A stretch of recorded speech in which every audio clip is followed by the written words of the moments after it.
जय साथियों, स्वागत है आप सभी का एक बार फिर से। उम्मीद है दोस्तों आप सभी बेहतरीन होंगे और आप सभी की तैयारी बहुत शानदार चल रही होगी।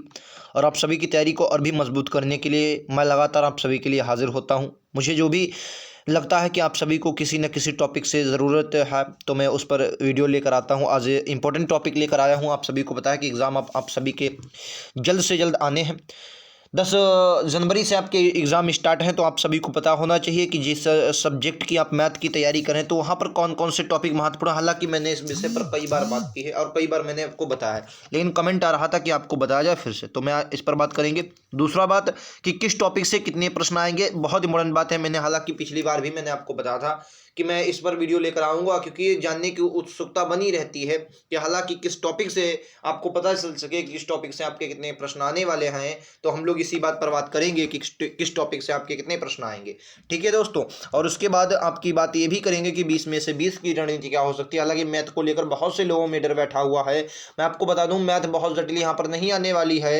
एसएससी जीडी का एग्जाम है, कोई सीजीएल का एग्जाम नहीं है जहाँ से आपके दुनिया के क्वेश्चन पूछेंगे। मात्र 8 से 9 चैप्टर आपको देखने को मिलते हैं, उन्हीं पर आज हम लोग बात करेंगे। उम्मीद है आप पूरे वीडियो को ध्यान से पढ़ेंगे, देखेंगे, और वीडियो पसंद आए तो एक बार लाइक शेयर सब्सक्राइब जरूर करेंगे। वीडियो सब्सक्राइब, ये चैनल आप सभी के लिए बहुत इंपॉर्टेंट है, सब्सक्राइब करना जरूर करेंगे, क्योंकि मैं लगातार आप सभी के लिए इस टॉपिक से रिलेटेड वीडियो लेकर आता रहता हूँ। चलिए आइए शुरुआत करते हैं। सबसे पहले मैं टॉपिक को बता देता हूँ। तो दोस्तों, एसएससी जीडी के लिए कौन कौन से टॉपिक इंपॉर्टेंट हैं, इस पर हम लोग आज बात करेंगे। बहुत बेहतरीन से आप सभी के सामने हम लोग इस पर बात करेंगे। देखिए, मैं आपको बता दूं दोस्तों, ये 8 से 9 टॉपिक हैं जो आपके एग्जाम में एसएससी जीडी में आते हैं ज़्यादातर, और एक दो और टॉपिक हैं उन पर भी मैं बात करूंगा। सबसे महत्वपूर्ण आपका सरलीकरण है। सरलीकरण से सर कैसे क्वेश्चन बन सकते हैं, मैं आपको बता दूं। सरलीकरण के 2 प्रकार के क्वेश्चन बनते हैं। कौन कौन से 2 प्रकार के? पहला प्रकार इसमें आता है आपका बोर्डमास वाला। पहला कौन सा आता है? बोर्डमास वाला आता है सरलीकरण में। और दूसरा यहाँ से विभाजिता वाले दोस्तों क्वेश्चन पूछे जाते हैं। विभाजिता मतलब जैसे 7 का रूल क्या कहता है, कोई संख्या आपको दी जाएगी, कह दी जाएगा, और एक ए और बी के मान वहां पर दिए नहीं जाएंगे। कह देंगे कि यह संख्या अगर 88 से विभाज्य है तो ए और बी के संभावित मान क्या हो सकते हैं, न्यूनतम मान क्या हो सकते हैं। या कोई एक मान लिया, 2-3 संख्या लिख दी और यक्स बीच में छोड़ दिया, कह देंगे यह संख्या अगर 7 से विभाजित है तो यक्स का संभावित मान क्या हो सकता है। तो इस तरीके के आपके एग्जाम में क्वेश्चन पूछे जाएंगे। ठीक है, सरलीकरण से ऐसे क्वेश्चन। एलसीएम एचसीएफ से 3 प्रकार के क्वेश्चन बनते हैं सिर्फ। एक तो आपके सिंपल वो संख्याओं वाले कि सबसे बड़ी संख्या इतनी है, ये इससे विभाजित है तो कौन सी होगी। दूसरी आपके बन सकते हैं वो पहली संख्या गुणे लासा गुणे मासा, इस पर आधारित। और एक नया ट्रेंड इस बार चला है, जैसे एलसीएम एचसीएफ का जो एलसीएम है वो एचसीएफ का 13 गुना है, उनका योग आपको दिया जाएगा और आपको एक संख्या दी जाएगी, दूसरी संख्या निकालनी। तो कहीं ना कहीं वो भी फार्मूले पे बेस है। और एक वो लाइट वाले क्वेश्चन आते हैं कि एक लाइट जल रही है, इतने समय पर इतनी जली, इतने समय पर इतनी। बस एलसीएम एचसीएफ है दोस्तों। 3 प्रकार के क्वेश्चन आपको देखने को मिलेंगे, ज्यादा डरना है नहीं। उसके बाद देखो, मैंने यहाँ पर परसेंटेज नहीं रखा। परसेंटेज क्यों नहीं रखा उसकी मैं कारण बता देता हूं दोस्तों। परसेंटेज से पिछली बार क्वेश्चन कम आए। जो भी परसेंटेज के क्वेश्चन आए वो उन्होंने सरलीकरण के द्वारा पूछे हैं। मतलब सरलीकरण वाले क्वेश्चन ज्यादा पूछे कि जैसे 7 का मतलब 70 का इतना परसेंट इतना है तो इसी का इतना परसेंट इतना क्या होगा। मतलब कहने का मतलब है उन्होंने परसेंटेज में सरलीकरण के रूप में परसेंटेज के क्वेश्चन पूछे। चुनाव वाले बहुत एक आधी शिफ्ट में मुझे क्वेश्चन देखने को मिला दोस्तों चुनाव वाले में।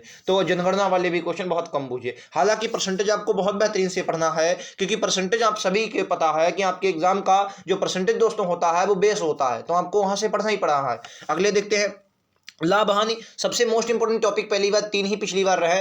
लाभ हानि रहा, वहां पर कम समय रहा, उसके बाद चाल समय दूरी। यहां से हर शिफ्ट में 2-2 3-3 से क्वेश्चन आए, तो लाभ हानि आपको पढ़कर जाना है। हालांकि बहुत जटिल यहां से क्वेश्चन दोस्तों नहीं आएंगे, लेकिन हाँ जो भी आएंगे बहुत इंपॉर्टेंट होंगे, तो उनको आपको पढ़ना है और बेहतरीन से समझना भी है। और उम्मीद है आप सभी लोगों ने समझा होगा। अभी तक अपनी जो तैयारी कर रहे होंगे वो उसी मोड पर है। अभी आप लोगों को जाना नहीं है, मैं आपको ये भी बताऊंगा कि किस टॉपिक से कितने प्रश्न आएंगे और वो आपके लिए इंपॉर्टेंट होंगे। उसके बाद मैं बात करता हूं सीआईएसआई को लेकर। तो सीआईएसआई की अगर मैं लेकर बात करूं तो यहां से जो सिंपल स्टेट है, यहां से दोस्तों साधारण ब्याज से क्वेश्चन कम पूछे गए। ज्यादातर क्वेश्चन दोस्तों वहां से चक्रवृद्धि ब्याज में पूछे गए, और क्वेश्चन बहुत कम आए हैं सीधे वाले क्वेश्चन कम आए हैं। ज्यादातर उन्होंने चक्रवृद्धि और साधारण ब्याज दोनों को मिलाकर पूछा है। जैसे दे दिया जाएगा कि 20% राशि, 20% चक्रवृद्धि ब्याज की दर से 3 वर्ष का साधारण ब्याज इतना है, तो उसी राशि का 10 वर्षों का साधारण ब्याज कितना, मतलब चक्रवृद्धि ब्याज इतना है तो उसी वर्ष में साधारण ब्याज क्या होगा। तो डबल वाले क्वेश्चन आप देखेंगे ज़्यादा पिछली बार आए हैं, लेकिन हाँ CISI से भी पिछली बार अच्छा खासा आपको वेटेज देखने को मिला। ठीक है।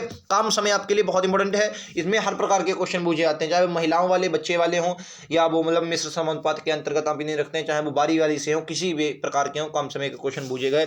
चाल समय दूरी बहुत जटिल नहीं आती, लेकिन डबल वाले यहाँ पर क्वेश्चन पूछे गए। डबल का मतलब जैसे मान लिया ट्रेन जा रही है तो उसे पहले सुरंग से गुजरवा देंगे, सुरंग से गुजरने के बाद वो पुल से पार करवा देंगे, तो डबल वाले क्वेश्चन ज्यादा आपके एग्जाम में है, तो उनसे आपको तैनात रहना। ठीक है। उसके बाद अनुपात समानुपात के क्वेश्चन आए हैं, एक एक दो क्वेश्चन, कई दो शिफ्ट में, लेकिन ज्यादातर एक आया है। और ज्यादातर जो अनुपात समानुपात में क्वेश्चन आए हैं वो दोस्तों बंटवारा वाले आए हैं। मेरे कहने का मतलब ये है कि 700 रुपए की पूंजी है और 3 बेटों में बांटना है, ए और बी का अनुपात इतना है, तो बी को अगर इतनी पड़ी तो सी को कितनी पड़ेगी, ऐसे प्रकार के क्वेश्चन आए। ठीक है। 2D 3D से आप लोग बहुत घबरा रहे हैं, मैं आपको बता दूं सिर्फ 2 क्वेश्चन पिछली बार आए हैं, और अब की बार भी मुझे लगता है 2 ही क्वेश्चन, 1 से 2 क्वेश्चन आपको देखने को मिलेंगे 2D और 3D दोनों से। एवरेज के पिछली बार 2-2 1-1 क्वेश्चन हर शिफ्ट में आया है, और बहुत जटिल नहीं, बस आपको यही विद्यार्थियों की संख्या इतनी है, टीम पर आधारित क्वेश्चन पूछेंगे, बहुत टफ यहां से भी नहीं पूछे जाएंगे। ठीक है।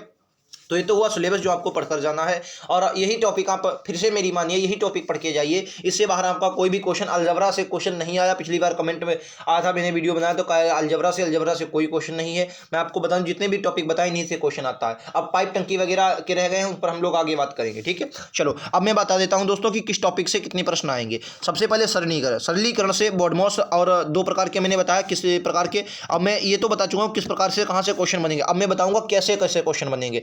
तो सरलीकरण में 1 से 2 क्वेश्चन। अब ऐसा नहीं है आप इनको 2-2 को जोड़ें तो ये क्वेश्चन लगभग 22-23 बने, जाकर फिर आप कहेंगे लो 20 क्वेश्चन आने 22-23। भाई मैं मतलब एक तखमीन कहने का मतलब लगा रहा हूं कि मेरा मानना है ऐसा, और मैंने ये अपने पास से नहीं दोस्तों बनाया है, ये मैंने प्रीवियस ईयर क्वेश्चन उठाकर देखे हैं, और प्रीवियस ईयर क्वेश्चन उठा के लिए तो यही आपको एवरेज देखने को मिलेगा। लेकिन बस बशर्ते शर्त उतनी है कि वहां पर 25 क्वेश्चन थे, यहाँ पर 20 क्वेश्चन थे, बस इतनी है। ठीक है। लेकिन क्वेश्चन मैंने प्रीवियस ईयर क्वेश्चनों के आधार पर बताया कि इतने क्वेश्चन आपके एग्जाम में, ज्यादातर एग्जाम में ऐसे क्वेश्चन बने। ठीक है।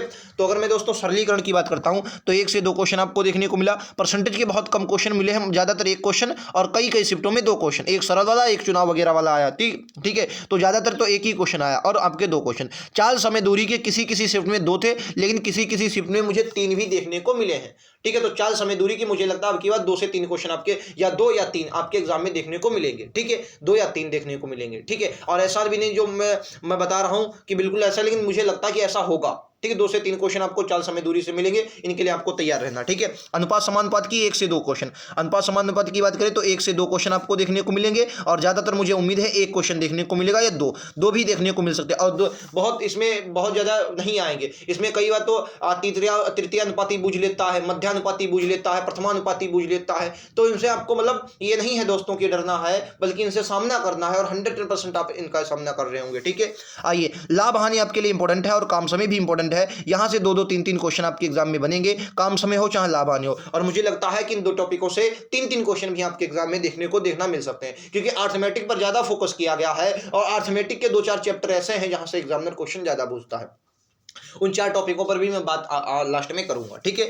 तो उसके बाद आपको ये याद रखना है, लाभ हानि, काम समय, इनको भी आपको पढ़ कर जाना है। उसके बाद दोस्तों एवरेज से 1 या 2 क्वेश्चन आपके एग्जाम में बनेंगे। CISI को मैंने क्या बोला, 2 से 3 क्वेश्चन। CISI के बहुत कम चांस है जो आपसे अलग अलग क्वेश्चन पूछे जाए, ज्यादातर मेरा मानना है कि डबल वाले क्वेश्चन आपसे ज्यादा पूछा जाएगा, जिसमें एक ही क्वेश्चन में आपको CISI दोनों पूछ लेगा। ठीक है। तो आपके लिए इसके तैयार रहना है। देखिए, क्वेश्चन कोई भी कठिन नहीं होता, अगर आपको तरीका पता है दोस्तों, और पता है कि क्वेश्चन कैसे लगेगा, तो कभी भी क्वेश्चन नहीं कठिन होता है। और आप अगर CISI को पढ़ा है तो क्वेश्चन CISI का कभी क्वेश्चन नहीं गलत होता है। गलत होती है तो उसकी कैलकुलेशन, क्योंकि फार्मूले हो या नहीं, बहुत ज्यादा 1-2 फार्मूले हैं यहाँ पर CISI में, तो वहां पर आपको गलत होने का चांस जब बनता है जब यहाँ पर आपको आपका कैलकुलेशन गलत होता है। ठीक है। तो आपको याद रखना है। उसके बाद 2D 3D से, तो मेरा मानना है 2D 3D से अब की बार 2 ही क्वेश्चन बनेंगे, क्योंकि पिछली बार जब 25 क्वेश्चन थे तो 2 बने, तो मुझे लगता है अब की बार 2 ही क्वेश्चन बनेंगे। लेकिन मैंने 3 इसलिए रखा है क्योंकि कई शिफ्टों में मुझे 3 भी मिल सके हैं, लेकिन ज्यादातर मुझे जो शिफ्ट में क्वेश्चन मिले पिछली बार 2 मिले, एक 2D से, एक 3D से। ठीक है। और इस बार भी आपको ज्यादातर देखना 2 ही मिलेंगे,